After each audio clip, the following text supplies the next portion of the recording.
Last time we continued to speak about the Kumul Rebellion. Ma Xiaowu, appointed as Taoyin, executed rival Ma Fuxing and tightened anti-Soviet policies, responding to growing Soviet influence following Yang Zhengxin's assassination in 1928. Kashgar became a refuge for conservative Turkic Muslims opposing Chinese authority amidst a backdrop of rising tension with Tongan troops, perceived as oppressors. By 1931, as news of the Kumul Rebellion spread, resistance against Han Chinese intensified, emboldening local insurgents to unite against their enemies.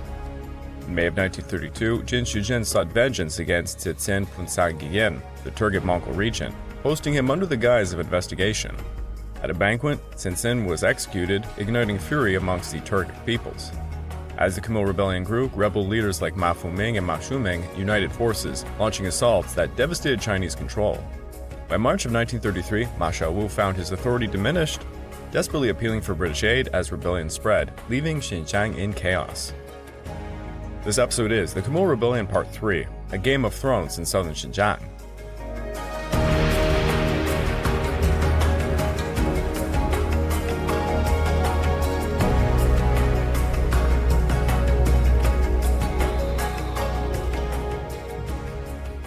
Welcome back to the Fall and Rise of China podcast. I'm your dutiful host, Greg Watson. But before we begin, I just want to remind you all that this podcast is only made possible through the efforts of Kings and Generals over at YouTube. Perhaps you want to learn a bit more about the history of Asia? Kings and Generals has an assortment of episodes on the history of Asia and so much more, so we'll give them a look over at YouTube. So please subscribe to Kings and Generals over at YouTube and continue to produce this content by checking out www.patreon.com/kingsandgenerals. Hey, don't forget about our sister podcast over at The Age of Conquest, the Fall and Rise of China podcast, written and narrated by me. And if after all that, if you're still hungry for some more history, why don't you check out my personal channel, the Pacific War channel found over at YouTube, and my newly titled podcast, Echoes of War, found on all major podcast platforms. Over on both of those channels, I just released 2 Christmas-themed episodes, one covering Churchill and FDR getting drunk at the White House over the holidays, the second one, Christmas on Guadalcanal, 1941. If you'd like to further support the channel, please check out my YouTube membership or my Patreon account at www.patreon.com/thepacificwarchannel. Over there you get access to the exclusive podcast, early access to all the content I make, and voting rights for the subjects I will tackle next. And actually, I just checked the poll that went up for the next episode of the exclusive podcast, and it is quite a nail-biter. It's nearly 33% between 3 options. The first one being how corruption led to the defeat of the Beiyang fleet, how the Allies sabotaged the German nuclear program of World War II, and how the Sicilian mob helped the Allies win World War II. So hey, if any of those are interesting to you, please go check them out. So we last left off in mid-March, where Ma Xiaowu's control over southern Xinjiang had diminished to just a wedge of territory around Kashgar, Maralbashi, and Yarkland. Morale was at an all-time low. Ma Xiaowu asked the British government for military assistance as it seemed apparent no one would help him from Urumqi. Ma Xiaowu had received 3 telegrams from Jin Shuzhen via the USSR lines.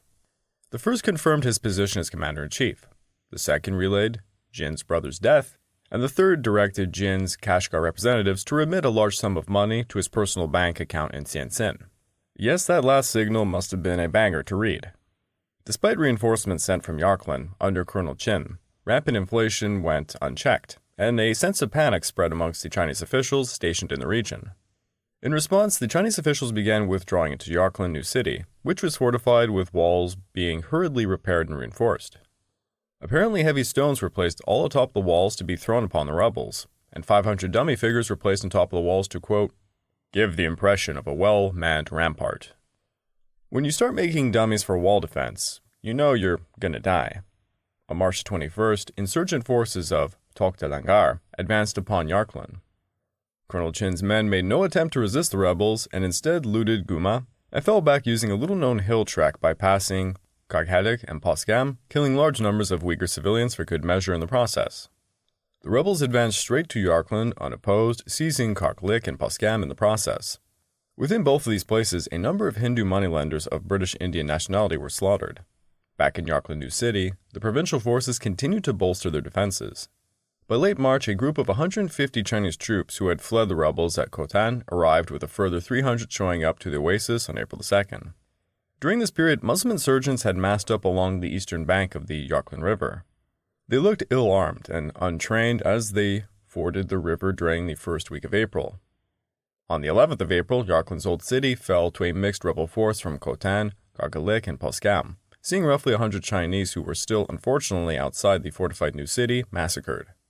In the afternoon, the bazaar connecting the old and new cities of Yarkland was set ablaze and completely destroyed. The shops belonging to the Chinese moneylenders were ravaged, and their belongings were looted, leading to a siege of Yarkland New City. On the 12th, rebel forces moved beyond Yarkland towards Kokrebat, a key point on the route to Kashgar. At the same time, additional insurgent reinforcements from Kotan began to pour into the Yarkland Oasis. Thus, by April, Ma Xiaobu's position was simply done for. His only hope was to reach an agreement with the incoming force led by Ma Chanzeng. He opened up negotiations with Ma Chanzeng through the British Consul General at Kashgar, Fitzmaurice. However, Ma Chanzeng could not speak for his Uyghur ally Tumur, who he was having issues with at the time.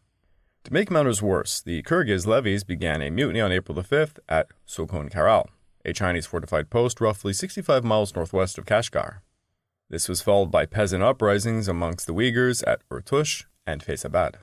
Facing this, Ma Xiaobu ordered Brigadier Yang and his troops at Maralbashi to fall back to Kashgar.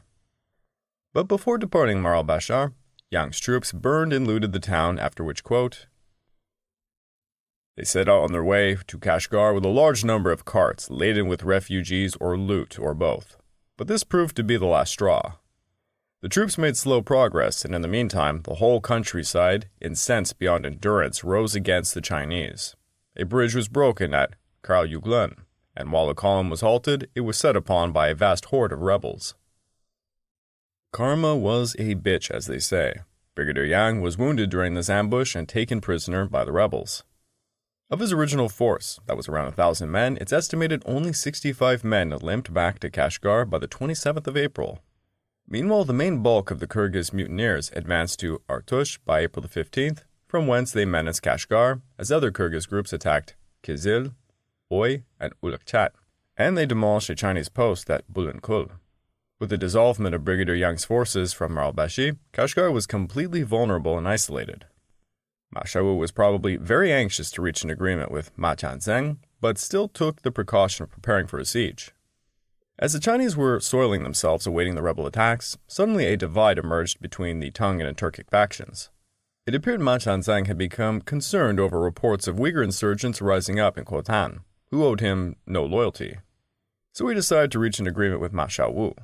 Ma Xiaobu agreed to allow Tongan power to be established at Kashgar, the military and economic key to Southern Xinjiang. Ma Chanzeng dispatched a message via the British Consul General at Kashgar offering assurances that the sole objective of the Tongan forces in Xinjiang was to overthrow the tyrannical Jin Shenzhen and his reforms, thus having seemingly distanced himself from the Turkic-speaking Muslims of the south, whose apparent goal was to fully succeed from the Chinese Republic. Ma Chanzeng and Tumur advanced to Kashgar. Back over in Kashgar Old City, Turkic-speaking nationalists calling themselves the Young Kashgar Party, or YKP, had become suspicious of Ma Chanzeng's motives and believed perhaps there was collusion between Gansu Tongans and Ma Xiaobu. The Uyghurs feared this would lead to Tongan domination of Kashgar, and the replacement of Han Chinese tyrants for, Tongan tyrants. 7 leading members of the YKP set out from Kashgar to persuade Ma Chanzeng that Ma Xiaobu would betray him. They met at Faizabad with Uthman Ali, the leader of the Kyrgyz mutineers present. Upon hearing their plea, Ma Chanzeng asked Uthman Ali to lead the Kyrgyz to attack Kashgar Old City. Early on May 2nd, Uthman Ali led a large Kyrgyz force against the Old City, and according to eyewitness accounts of the British Consul General, they took up positions opposite each of the 4 gates of the city, and at the same time sent parties to call upon the country people Uyghurs. These appeared from all sides in thousands, armed with clubs and sticks, and there was a great display of enthusiasm. Firing continued until about 2 in the afternoon, when the Kyrgyz either forced an entry or admitted by the Turkic Gate. Most of the non-Chinese garrison simply joined the rebels. At the Yamen, Ma Xiaobu and his personal bodyguard continued to hold out as the Kyrgyz secured the old city, but notably prevented the Uyghurs from looting and ordered them back to their villages. The reason for this unexpected restraint became clear the very next day, when the Kyrgyz were left in sole possession of the old city, and who proceeded to sack it themselves. The British Consul General estimated 100 Chinese were killed, and their looted property was carried off or auctioned in the streets. During the afternoon, around 300 Uyghurs led by Tumur arrived at Kashgar, and they were admitted into the old city without any question by the Kyrgyz, followed by the Tongans with Ma Chanzang. Both forces marched to the walls of Kashgar New City, roughly 2.5 miles distant, and after negotiations with the Chinese defenders were allowed entrance. The British Consul General had this to say of the moment: "It was probably better to surrender to the Tongans than to be slaughtered by the Kyrgyz." With the fall of Kashgar New City, Han Chinese power in Southern Xinjiang, excluding the besieged garrison of Yarklan New City, was effectively brought to an end. On May the 7th, Ma Chanzang realized the YKP had misled him and that Tumur was under their influence and thus no longer a reliable ally. After the capture of Kashgar Old City, it seems the Kyrgyz began negotiating with Tumur over the spoils of their victory, and they made zero attempt to loot the old city Yamen where Ma Shawu was holding out. Ma Shawu would make an invaluable ally against the Turkic nationalists who controlled Old City and much of the southern parts of Xinjiang. Thus Ma Chanzang began secretly negotiating with Ma Shawu. As a result, the next day, Ma Chanzang's men put up notices announcing that the Taoyin and other officials of the former regime should retain their official posts. This obviously really pissed off the Turkic Muslims who did not share the same loyalty to the Chinese Republic as the Tongans. The Kyrgyz immediately manned the walls and closed the gates of the old city, preparing to face the Tongans. At this point, Ma Shawu diffused the situation temporarily by resigning as Taoyin, and he handed the official seals over to Ma Chanzang. Ma Chanzang did not take the title of Taoyin, but certainly controlled the old city Yamen and New City, keeping Ma Shawu close and very protected. It seems Ma Chanzang's strategy was to try and drive a wedge between Uthman Ali's Kyrgyz and Timur's Uyghurs before a unified Turkic alliance could form, perhaps one that even incorporated Kotan forces. He was, of course, concerned with limiting the influence of the YKP, who seemed to be quite anti-Tongan, as they were anti-Chinese. On the 10th, he ordered the arrest of most of the prominent YKP leaders, such as Abd al-Rahim Bai Bachata, who was released only after agreeing to supply the Tongan forces with 1,000 uniforms at his own expense. Following this, Ma Chanzang seized Tumur, who had just been proclaimed commander-in-chief of the combined Muslim armies at Kashgar. Tumur was invited to a meeting at the old city Yamen on the 17th, where he was placed under arrest. Ma Chanzang managed to transfer his captive into the new city, and he may have very well succeeded in his ultimate plans, but he did not have enough men to man both the old and new cities, and when he tried to block the Uyghurs and Kyrgyz from rescuing Tumur, they simply stormed the city walls. With the failure to secure Tumur, Ma Chanzang had basically revealed to the Turkic Muslims and confirmed the claims of the YKP that he intended to set up a Tongan regime in Kashgar. On May the 18th, the very pissed-off Kyrgyz mounted a surprise attack upon the old city. They avoided the Yamen where Ma Chanzang and Ma Shawu remained, as Tongan forces were heavily armed with artillery and machine guns, but they murdered any Tongans they found in the old city. Fighting went on throughout the day and night, and as a result of the Kyrgyz attack, Ma Chanzang agreed to hand control over Kashgar to Tumur and Uthman Ali. On the 19th, a very inconclusive treaty was signed, seeing Tumur confirmed as commander-in-chief and Uthman Ali promoted to general in command of the Kyrgyz forces. Ma Chanzang was given no official position, but retained control of the Tongan troops, and on the 22nd, accompanied by all of them, withdrew from the Yamen to Kashgar New City. Meanwhile, Ma Chanzang's Tongan chief of staff, Su Qinzhou, and Yunus Beg, a Uyghur of Kumul, were appointed joint Taoyin of Kashgar, and Ma Shawu was permitted to take up a residence in a nearby country house under the protection of both Tumur and Chanzang. The truce was followed awkwardly and uneasily by a peace with the Tongans controlling New City and the Turkic-speaking Muslims the Old City and Taoyin's Yamen. Fitzmaurice went on to state, quote, that Ma Chanzang, Tumur, and Uthman Ali all settled down to a congealed business of accumulating wealth and wives, whilst the YKP continued its intrigues against the Tongans. They organized a parliament of 40 members. Subsequently, Greater expanded and sent 2 delegates to Khoja Nihaz Haji, the leader of the Uyghur rebels at Kumul. By this point, it seemed Tumur had fallen completely under the influence of the YKP and began issuing passports styling himself as Tumur Shah. These documents also employed the Islamic Hijri date and not the Chinese Republic date, thwarting Nanjing's authority. Over in the southern rim of the Tarim Basin, the people were untroubled by the Tongan invasion and free from the Kyrgyz movement. Kotan had emerged as a center of exclusive Uyghur control. Ismail Khan Koya, the leader of the gold miner rebels of Karad-Kash, was soon eclipsed by the Uyghur Nationalist Committee for National Revolution, known as the CNR, who were founded in Kotan in the early part of 1932 by Muhammad Amin Bugra. Muhammad Amin Bugra was a scholar in his 30s, and alongside his two younger brothers, Abdullah and Nur Ahmad, with some friends and fellow students, they began the movement. In early 1933, this group was joined by Abd al-Baki Sabit Dumula, a teacher and former Qadi, those being Islamic judges from Kulja who would travel extensively through the USSR, Turkey, Egypt, and India. According to Muhammad Amin Bugra, Sabit Dumula brought political information and experience to the Goon Lake Committee for National Revolution. There were only 300 members who possessed nothing more than 500 antiquated rifles. Their political philosophy, like that of the YKP, was uncompromising. They were nationalists who were extremely anti-communist, anti-Christian, anti-Tongan, and anti-Han. The CNR favored the establishment of an Islamic theocracy in Xinjiang, with Muhammad Amin Bugra at the head of its state. Muhammad Amin Bugra was working in Kotan as a mudaris, or a teacher of Quranic college, when an uprising began in February of 1933 in Karakash and Surgat. On the 20th of February, the CNR leadership met and formed a provisional government with Muhammad Niaz Alam as its president, Sabit Dumula as its prime minister, and Muhammad Amin Bugra as its commander of the armed forces. Muhammad Amin Bugra also took the title of Amir al-Islam, while his younger brothers took Amir Badulla Khan and Amir Nur Ahmad Jan. In most sources, the rise of the CNR provisional government is referred to as the government of the Kotan Emirs.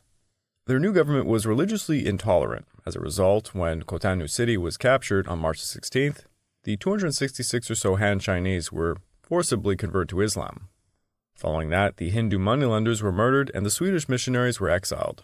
Sharia law was implemented under the CNR with strict application of Had criminal legislation. Between March and April, the regime was reinforced by Charik Beg, a well-known Basmachi leader who fled the USSR to reside in the Karasha Oasis under Mashavu's control. Charik Beg made common cause with the emirs, and given his extensive military experience during the Basmachi struggle, he was placed in charge of a large body of Kotan Lake rebel forces. After they secured the Kotan Oasis, the emirs began expanding their influence east towards Lop Noir and west towards Kashgar, in response to an appeal from the Wagers of Kotan, who were resisting their Tongan liberators. A force of 100 Kotan Lakes came to guard against the Karasha Tangins, who were occupying Charik Oasis. Meanwhile in the west, Kotan Lake forces captured Guma, Karga Lake, Bosgam, Yarkland Old City, all by early April. During the fight for Yarkland New City, over 2,000 Han Chinese and Tongans were besieged by their forces. On the 24th, Amir Badulla Khan arrived to Yarkland to personally oversee the siege of its new city. According to Fitzmaurice, the Kotan Lake forces had organized a military band. They were donning red uniforms in stark contrast to the Tongan troops of Ma Chanzang, who wore green. Amir Badulla was greeted with a large ceremony as Turkic-speaking officials who had previously served under the Han Chinese were dragged through the streets in chains. On the 27th, Amir Abdullah ordered the Swedish missionaries in Yarkland to be arrested and brought to him. We are then told, quote, Abdullah kicked and beat them himself, announcing by their teachings that missionaries had destroyed the religion of Islam, and that they were therefore his duty to kill. The poor Swedes were only saved from a firing squad by the intervention of some British officials, and then they were instead exiled. Afterwards, Abdullah focused his attention upon the siege of Yarkland New City.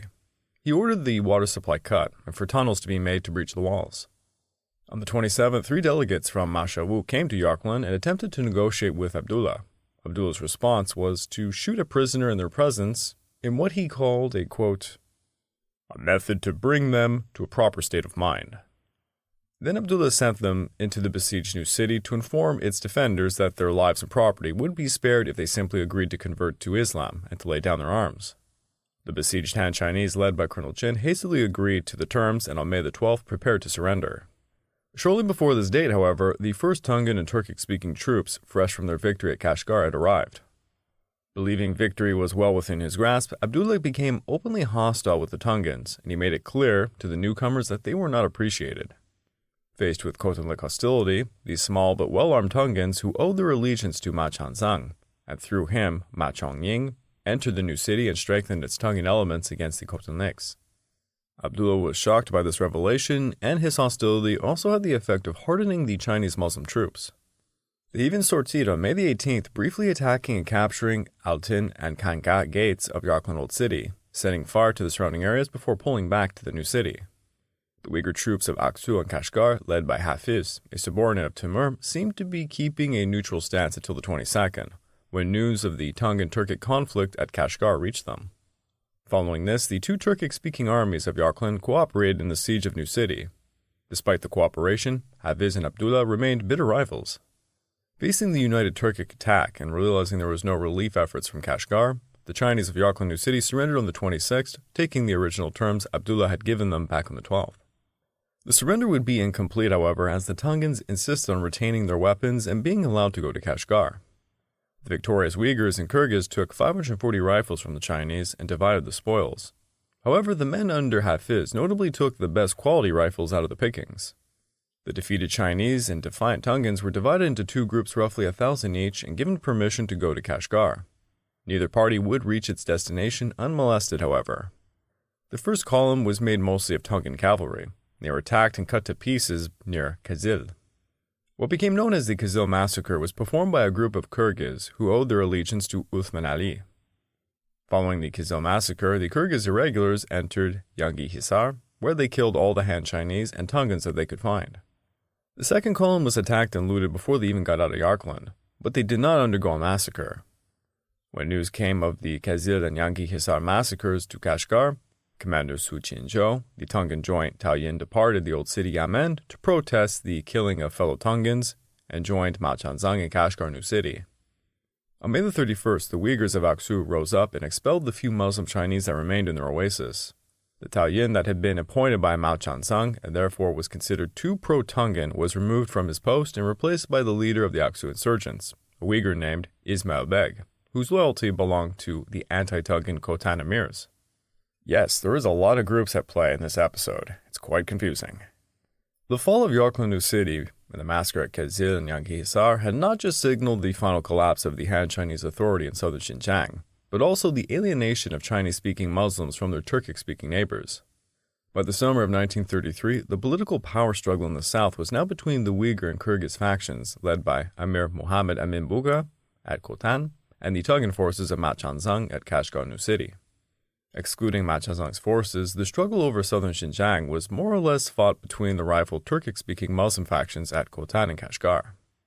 Following the fall of Yarkland New City on the 26th of May, Tumur's representative, Haiz, attempted to conciliate with the Kotan emirs, who were not happy their side got the less impressive rifles when they distributed the loot. Haiz strengthened his forces, then estimated to be 400 Uyghurs from Aksu and Kashgar, by conscripting another 200 Dulanis from Merket. Discovering this, the emirs transferred command over to the Yarkland forces to the youngest brother, Amir Badulla Khan, while Abdullah set out for Kashgar at the head of 2,000 Kotanliks. This action seemed to be done to place pressure upon Timur. Meanwhile, another force of 1,000 Kotanliks under Basmachi Janib Beg arrived at Kashgar on June the 11th. Janib Beg's arrival with his poorly armed troops caused uproar amongst the local Turkic-speaking leadership and the Soviet consulate general, who feared the anti-Soviet Basmachi leader would swing the ongoing revolution to the right. Janib Beg immediately established his HQ at the garden of the Turkic nationals Abd al-Rahim by Bachacha, raising the old specter of an alliance forming between the Kotan emirs and the YKP, elements of whom were currently in favor of cooperating with the USSR. On July the 4th, the Kotanlik presence was substantially increased by the arrival of Amir Abdullah, who brought over Prime Minister Sabit Damula and Shah al-Islam. Although Abdullah's forces were numerous, they were ill-equipped. British reports indicate about 300 of them were armed with Russian rifles, while another 300 had antiquated muzzle loaders, and the rest bore chumak or heavy clubs. Nevertheless, they posed a threat to both Uthman Ali and Tumur, neither of whom sought a share of the large stocks of food, money, and arms that they had looted in Kashgar New City. Tumur made an elaborate show of welcoming Abdullah, installing him at the garden between the old and new cities pending more suitable arrangements. Meanwhile at Yarkland, negotiations between Haiz and Nur Njan continued. Haiz, on behalf of Tumur, claimed territories of Yarkland River, including Yarkland Old City and New City, while Nur Njan, on behalf of the Kotan Islamic government, countered with claiming Kashgar and Maralbashi. After a couple of incidents between the two armies, Nur Njan took action against a number of Yarklandic begs who had petitioned Haiz to intervene on their behalf. All of the offenders were executed with severed heads on display in public to antagonize Haiz. When news of this reached Tumur at Kashgar, he was royally pissed, and he decided to make a move against the Kotan forces at Kashgar. Tumur sought the support of his Kyrgyz ally, Uthman Ali, stressing the threat the emirs would make to his position, and then proceeded to buy off numerous other Kyrgyz leaders.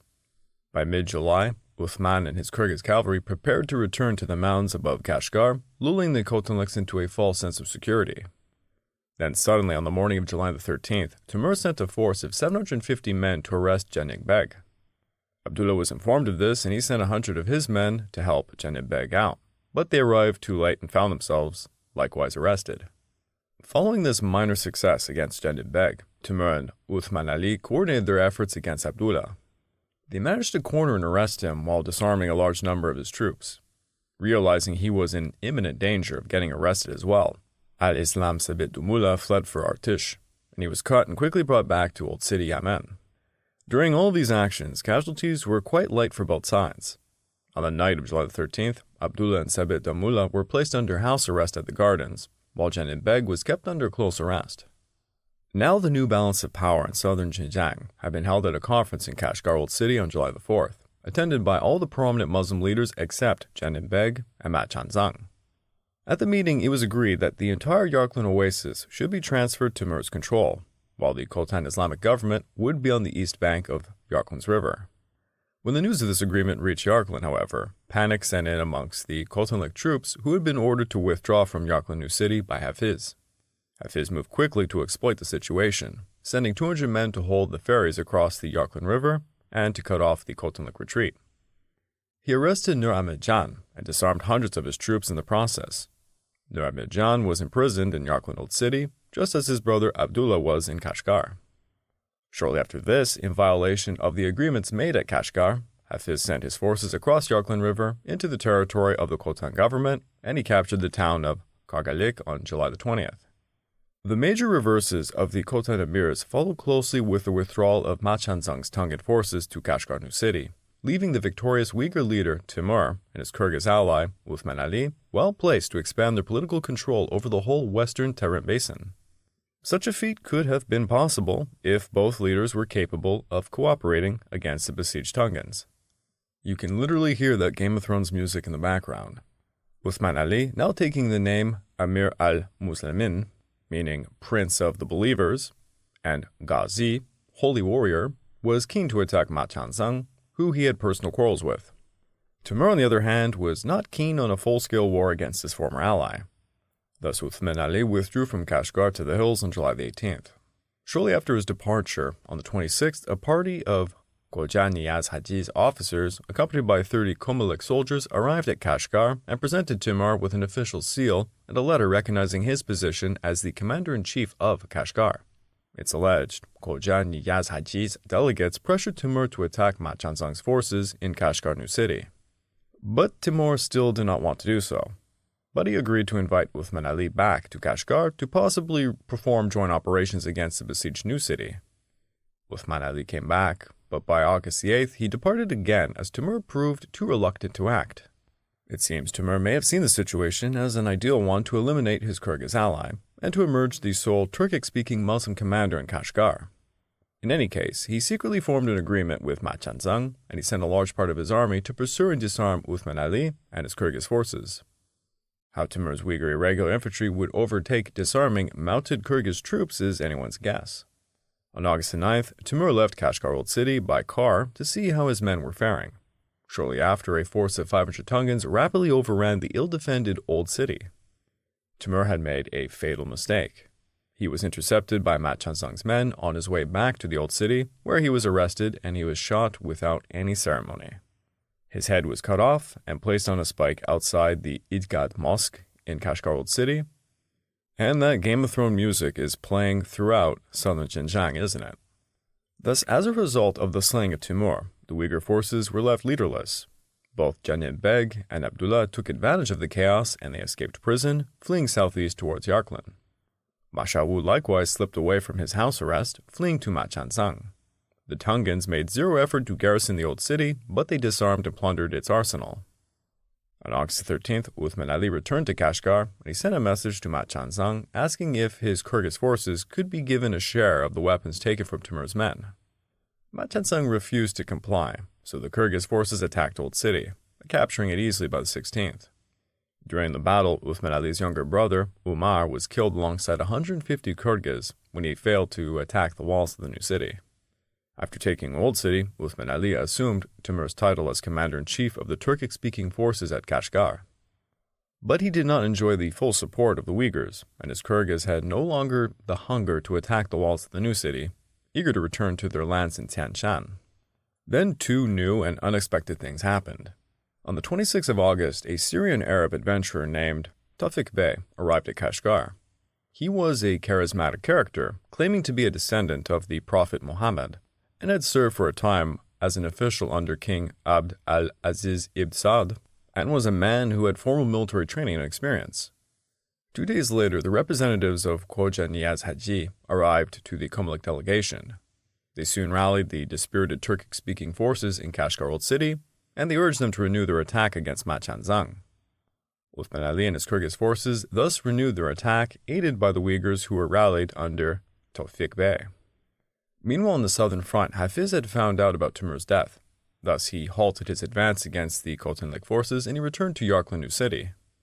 At the same time, Abdullah reappeared in Yarkland, taking command of the undefended Old City.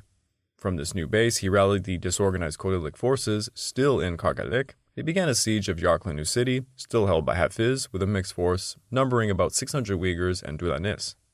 Meanwhile, both Tufik Bay and the representatives of Khoja Niyaz Haji at Kashgar sent messengers to the emirs stressing the need for joint Turkic actions against the Tongans, and they appealed for a ceasefire between Haiz and Abdullah in Yarkland.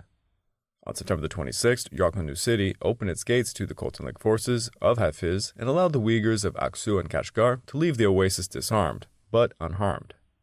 Following this, Abdullah assumed control over Yarkland, while Nur Ahmad Khan advanced at the head of a large force to Yanji Hisar to take control of its fortified citadel. The Kotan Islamic government, still led by Amir Muhammad Amin Buga from Kotan, was thus extended west to the fringes of Kashgar, and upon invitation from Tufik Bay, the Goon Lake Prime Minister, and Al-Islam Sabidumullah negotiated the formation of a unified Turkic-speaking Muslim alliance in Southern Xinjiang. This alliance was one of necessity, as the Tongan forces of Machanzang were tossing back attacks by the combined forces of Tufik Bay and Uthman Ali with ease. On September the 7th, the Tongans sortied from the new city and devastated their enemy at the village of Sekstash, killing 200 Uyghurs and Kyrgyz.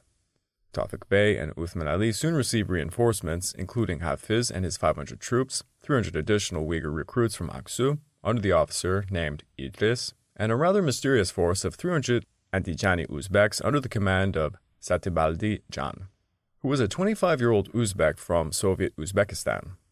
With this mixed and ill-armed force, they all tried to pressure Machanzang, but it was still to no avail. Attempts to mine the new city walls all ended in failure, as did attempts to starve them out. Uthman Ali's Kyrgyz and local Uyghurs began to run into conflicts as well, as the Kyrgyz felt that they were bearing the brunt of the fighting. Soon some Kyrgyz had 3 Uyghurs executed in Old City for, quote, filling cartridges with sand instead of powder.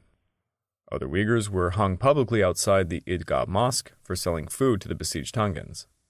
Support for the siege wavered, and by late September, morale was so low, the local authorities stopped issuing passports to stop an exodus from the oasis. Then on the 26th, Tufik Bay was seriously injured and could no longer lead from the front. Uthman Ali then resigned from his post as commander-in-chief on October the 2nd in Shame, fleeing to the hills, followed closely by Satibaldi and the other local leaders. A power vacuum in Kashgar opened up, and it was filled by Sabidumullah, the prime minister of the Kotan Islamic government. Thus, in the end, with the exception of the Tongans, who were holding up in Kashgar New City, the Kotan emirs now dominated all of Southern Xinjiang. I would like to take this time to remind all of you that this podcast is only made possible through the efforts of Kings and Generals over at YouTube. Please go subscribe to Kings and Generals over at YouTube and continue to help us produce this content by checking out www.patreon.com/kingsandgenerals. And hey, don't forget about our sister podcast over at the Pacific War Week by Week podcast, written and narrated by me. And if after all that, if you're still hungry for some more history, why don't you check out my personal channel, the Pacific War channel found over at YouTube, and my newly titled podcast, Echoes of War, on all major podcast platforms. Over on both, I released 2 Christmas-themed episodes, one covering FDR and Churchill drinking at the White House over the holidays, and the other one, Christmas on Guadalcanal in 1942. Hey, if you want to further support me, please check out my YouTube membership or my Patreon account found over at www.patreon.com/thepacificwarchannel. Joining either gets you access to the exclusive podcast, early access to all the content I make, and voting rights for the subjects I will tackle next. There was a recent poll, and oh my god, it is a nail-biter. But it looks like the next episode is going to be about how corruption led to the defeat of the Bayan fleet. So hey, if that's of interest to you, please go check it out. In what can only be described as a form of Game of Thrones in Southern Xinjiang, numerous groups fought together, then against each other, then together, until one was king of the hill. The Tongans still clung onto Kashgar new city, but with the Kotan emirs at the reins, could they take it all in the end?